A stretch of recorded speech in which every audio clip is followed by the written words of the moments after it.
What's going on, everybody, and welcome to the video. In this one, we're going to be talking about a stock that I'm really liking, a bit of a financial stock. I know there's a ton of things going on in the financial sector, just with SVB and other banks just kind of being questionable right now. But if you do enjoy this type of content, I'll ask you to subscribe to the channel and you turn on those post notifications so you don't miss out on any of my future content. But let's go ahead and kind of talk about this stock that I do really like right now. I think it's a good buying opportunity. And let's go ahead and get straight into it. So the stock we're going to be talking about right now is ticker MTB, M&T Bank Corporation. Been performing pretty poorly recently. 6 months, down 31%. The past month alone, down 22%.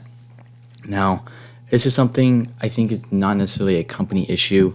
I believe it's kind of just more of, something that's coming across with the entire financial sector and a lot of banks just kind of being, very suspicious right now. This company has a market cap as on Seeking Alpha of $20.57 billion and a dividend yield of 4.25%. PE forward is 6.79 and the forward earnings per share is $17.72. Looking very good. And we kind of just look at its dividend information. It has a high yield of about 4.25% and a payout ratio of just 33.98%. 5-year growth rate of 10.31%, which is also very good, and a consecutive dividend growth streak of 6 years in a row. Now, just looking at a few more key things within this company, just looking at the 1-year performance, margins, really good profit margin, 30.3%. Earnings per share this year have decreased, and next year are only expected to grow by 2.7%. Some pretty slow numbers, but everything else is looking very good. Price to free cash flow is also a very good number right here. But a little bit more to talk about on this company. This is some FinViz statistics. If you want to get access to these spreadsheets, check the link in the description down below to my Patreon. You'll get all this access for just $5 a month. But check it out. Earnings per share next year expect to be $18.29. That's a very high growth rate. Earnings per share over the next 5 years expect to grow by 13%. Now, these are just a few key things I wanted to show you. It has a good target price of $176 from its current price of $120. Now let's go ahead and get into the good kind of valuation stuff. So I know it says DCF valuation, but it's a financial stock. And doing DCFs on financials like banks is just very difficult to do. So we're going to be looking first up at the dividend discount model, which this is the formula for it. Remember, if you want access to this, check out the link in the description down below. Taking all the dividends, the average growth rate of its dividends over the past 4 or 5 years, 13.11%.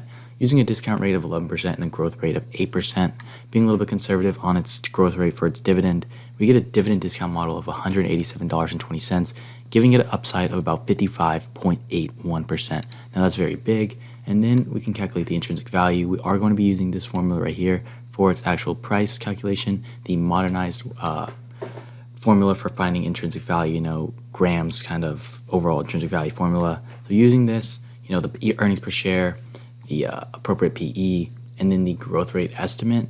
Then we take all these things. You get an intrinsic value of $162. Remember, it trades for $120. So that gives it a difference of 34.84%. Using a margin of safety of about 15%, we still have a good buy price of $137, which is far higher, $17 ahead of its $120 price. So that is a very good sign. Then we'll go on to the multiples modeling, just kind of taking some very similar companies. What they do is you get the earnings per share and you get the PE ratio by dividing that stock's current price by its earnings per share. Simple explanation. Do the same thing for MTB, and we take these average PEs and we calculate it by MTB's earnings per share. We get these two prices, combined valuation of $122.93, and it's about 2.32% upside from its current price. And then the last metric we use is the financial metric value, kind of a very simple formula. We get earnings per share of $18.29. This is forward rates. Growth rate expected next year is 2.7% with a PE of 6.69.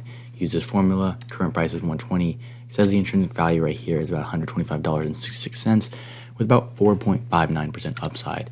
Use a final stock valuation. I did not include the DCF price in this. And we take these 4 prices, give it a stock value of about $143.38. From its current price, that's 19.33% upside. Using a 10% margin of safety, we could even use a 15% margin of safety. Still ranks the stock a buy for anything below $121.87. Given the stock right now about 19% upside just based off these different values and these different modeling prices. So this is just a stock that I've been looking at very highly, thinking about adding to my portfolio because for just dividend purposes alone, outside of anything else. Remember, you also have to do more research than just some valuations. But I really like the growth rate on this stock and also a high yield with a low payout ratio. Like, these are just three really good things that I like to see, especially with it just being very discounted at the current time. Over the past year, down 33%. And this is something that I haven't looked too much into yet. I just kind of did a little bit of my valuation and quick analysis over it. But before I do decide to buy into the stock, I'm going to look more to the financials, more into company releases and things like that, as if there is anything that has caused the stock to fall other than, sector and just sector-wide issues causing the stock to be bearish right now. But everybody, that is going to wrap it up for this one. So if you did enjoy it, make sure to subscribe to the channel and turn on post notifications so you don't miss out on any of my future content. Then you can have to make it to the end. Check the links in the description down below. M1 Finance, get some free, I believe it's $100 right now, or check my Patreon for access to these spreadsheets. And I will see you in the next video.